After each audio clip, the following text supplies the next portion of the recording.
ગુજરાત પ્રદેશ પ્રમુખ બન્યા બાદ જગદીશ વિશ્વકર્માનો આવતીકાલે રાજકોટમાં રોડ શો બાદ રેસકોર્સ ગ્રાઉન્ડમાં જનસભા થશે। રાજકોટ શહેર, જિલ્લા તેમજ મોરબી જિલ્લાના નેતાઓ અને કાર્યકર્તાઓ કાર્યક્રમમાં હાજર રહેશે। ગ્રીનલેન્ડ ચોકડીથી યુવા મોરચા દ્વારા બાઇક રેલી પણ યોજાશે અને કાર્યક્રમ માટે ભાજપ શહેર પ્રમુખ ડૉક્ટર માધવ દવે અને પ્રદેશ ભાજપના ઉપાધ્યક્ષ ડૉક્ટર ભરત બોગરાએ તૈયારીઓને આખરી ઓપ આપ્યો।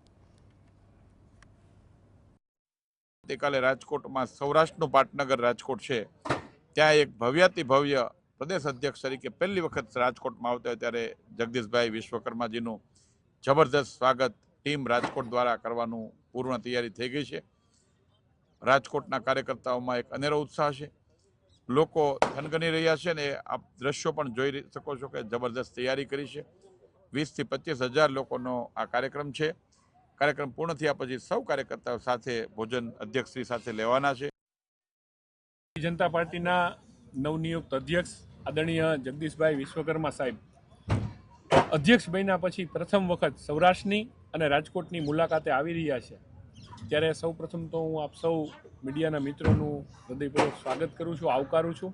કાલે સાંજે 5:30 વાગે એમને ગ્રીનલેન્ડ ચોકડીથી અમે એમનું સ્વાગત કરીશું અને ત્યારબાદ યુવા મોરચાની રેલી દ્વારા એમને એસ્કોર્ટ કરી અને આપણા મુખ્ય માર્ગો ઉપર થઈ અને અહીંયા રેસકોર્સના ગ્રાઉન્ડમાં